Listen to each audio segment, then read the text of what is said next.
When it comes to modding No Man's Sky, there's no shortage of available modifications that can be applied to the PC version of the game. There's a pretty sizable modding community around it with hundreds of mods making changes to everything in the game, from textures and graphics, gameplay and environments, to all sorts of tweaks to make your experience much more enjoyable. Since the next update revitalized the player base by a significant margin, a ton of new mods were created by a ton of talented people, and we also got a lot of the big ones updated for the current version of the game. That's why in today's video I'll cover a few of the best mods that are currently available for No Man's Sky, but a small disclaimer especially for the folks who exclusively play the game on a console. Unfortunately, modding is only currently available on the PC version, so yeah, I'm sorry for you guys, this is only available for the PC crowd. As for installing the actual mods, because I know a lot of you will be doing this, first I urge you to make a backup copy of your save files just in case something goes wrong,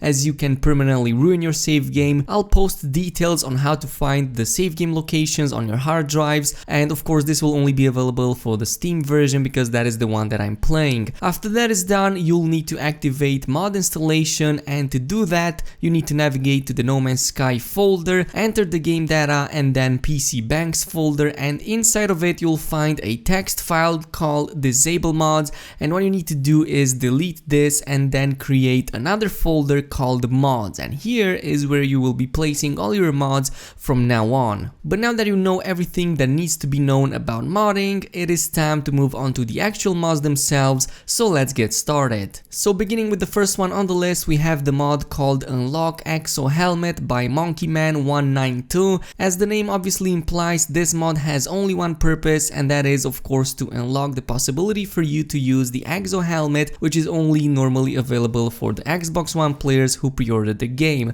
To add it to your character, after installing this mod, simply head towards your nearest character customizer and pick the anomaly race. You'll now see that on top of the default available helmet skins, you'll also have the Exo Helmet unlocked and you'll be able to use it. The cool part about this is that the helmet itself can also be seen by others in a multiplayer session, as this mod doesn't add any third-party models, and in fact it simply unlocks the possibility for you to use the already existing in-game files. So yes, the Exo Helmet is actually in the in-game files for all the versions of the game, it's just that the PC and the PS4 crowd have them locked by default. But with this mod you'll unlock the possibility to use it, and it's actually on the 12th slot, on the head section, on the anomaly race, so yeah, you can go in and use it, it's gonna be visible to others. I suggest that when you download this mod you only use the second file as the first one. While indeed it unlocks some other options in the character customizer, they are mostly broken or unfinished,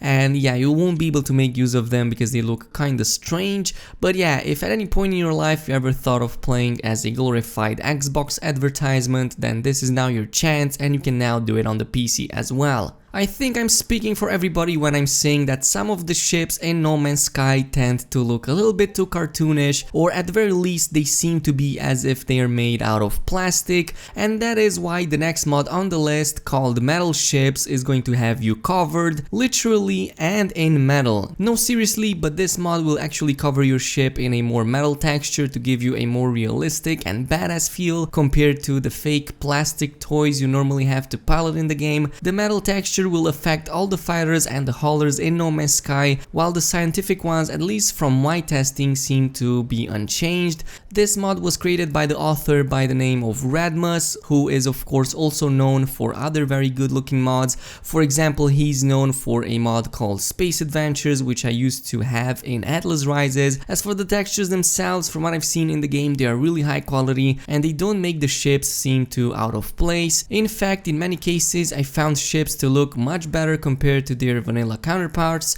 especially when it comes to the ones that normally look very bright and colorful. I always found these to feel cheap and look as if they are made out of plastic, but with the metal coating applied to them, they actually feel like truly high-end pieces of engineering. You'll have a blast flying them, especially in third-person view. Also, it arguably makes the more dull-looking ones much better, even if they have like very boring color palettes. I think this is the type of texture that helps Hello Games should put in the game by default, at least if they decide to bring on ship customization, and I'm already thinking at something quite similar to how GTA 5 does it, and how you can apply all sorts of paint jobs over your ships. For example, you can do like metallic ones, chrome, normals, and so on. Moving on, the next mod on the list is actually a combination of 3 separate mods that I have found to work very well together in making the clouds in No Man's Sky much better than the vanilla ones.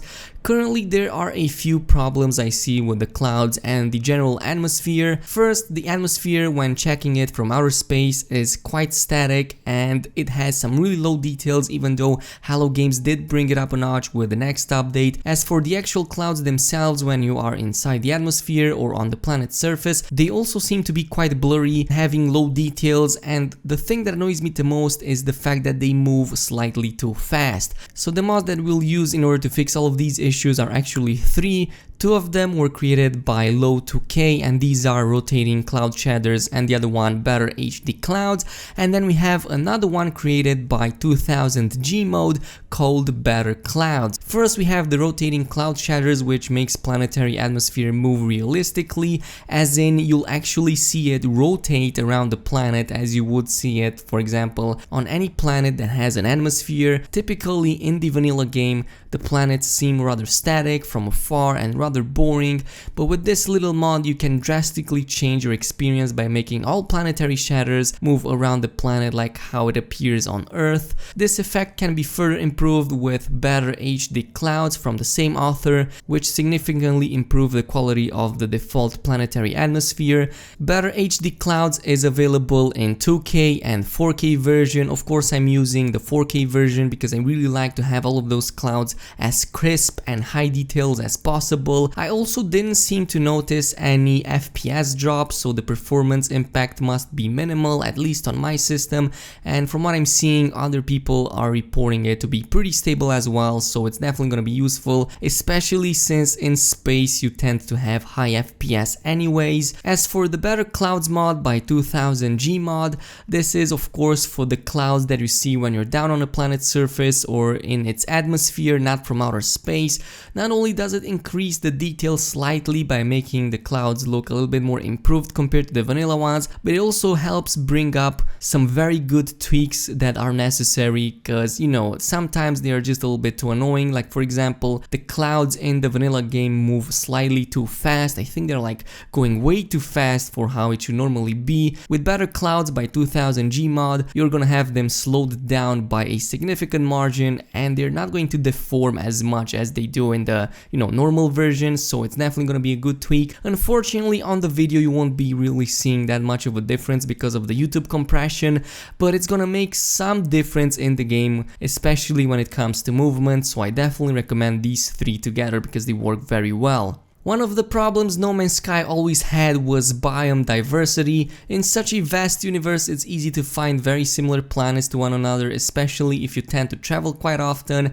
This problem was slightly accentuated with the next update, as now it seems we have even less biome types that can spawn, especially in the lush category. It seems that at least when it comes to paradise planets or lush planets, you only ever find like less than a handful of available biomes, like just green, red, orange, or blue, and that seems to be pretty much it. Like, you don't see that much diversity as it was in the older versions of the game, but luckily enough we have a mod that addresses this, and it is called Better Planet Generation. It was created by the modder Woody Montana, and its main purpose is to improve both the diversity and the scale of the generation in order to make planets seem more varied. It does this by actually letting planets spawn assets from more than just one single biome. In short, every biome now spawns its normal primary props, as well as more from 2 additional object tables from other types of biomes. In essence, it combines props from different types of biomes, not just one, so it will bring up more diversity to every planet. For example, you'll be able to find lush worlds able to spawn stuff like mushrooms, which are typical to toxic planets. All of this is done randomly, so at the very least it brings a bit more diversity in the game, as it's greatly needed. Certain spawnable objects will also be more varied varied in size, and you'll be able to find planets with huge areas of vegetations, much bigger and more denser than how it is in the vanilla game.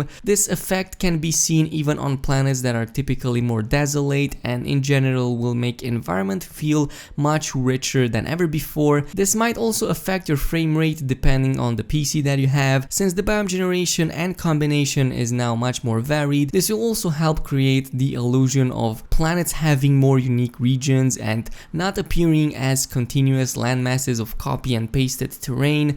Don't expect the variation to be too big though. You might still end up seeing similar worlds, especially since the universe in No Man's Sky is way too massive to make literally every planet truly unique, so yeah, keep that in mind. If you're planning to install the alien mod world to make your planets better and more varied, then you'll probably also want a good creature mod to go along with it. That is why I suggest the next mod on the list, which is called Space Safari by the mod author called Xodorap 777. I hope I'm pronouncing that correctly. Nonetheless, this is by far the biggest and most ambitious creature mod out there for No Man's Sky, and it brings a huge amount of changes to creature variety, number, sizes, behaviors, spawn rate, and even scanning. There are even tweaks to how aggressive you want to set the creatures to be. With the Space Safari mod, creatures will now spawn in much greater numbers and can form much larger groups than the usual. You'll also be able to encounter very huge creatures which normally don't spawn in the game. The behaviors have been improved to some extent, taking advantage of the additions that Hello Games brought in next, so you'll be able to see animals migrating as a group. Stampedes can also happen when the animals get frightened, at least that's what I'm reading from the mod description. Birds can flock now more realistically and in greater numbers. They also have their behaviors slightly changed. There's even improvements to how predators hunt their prey. The maximum number of species on each planet is still kept to the maximum of around 16 or 18, but that is mostly a limitation set by the developers, and the mod author has stated that he's actually working on to bypass it at some point. Still, with such a huge spawn rate and such variation, you'll feel more compelled to go exploring and interacting with these creatures. I've definitely seen some improved behaviors here, and at the very least it makes the planets you explore a little bit more alive, as it definitely brings up those animal numbers up. Since these are all modular, you can choose to have or not have some of the stuff that gets rebalanced. For example, the scan time has also been adjusted to be more precise and fast compared to the vanilla one. Not only will you be able to pick creatures faster, but you also scan them and the bar will fill up at a much higher rate. This was today's list of the best mods available currently for No Man's Sky. There are many more mods out there, and I'm going to definitely make more videos like this in the future, and yeah, just make sure to stick around for that. But this is all the time that we have for today. As always, if you enjoyed this video, then make sure to leave a like and also subscribe to the channel if you didn't already. Also activate the notification button, and I will see you guys in the next one.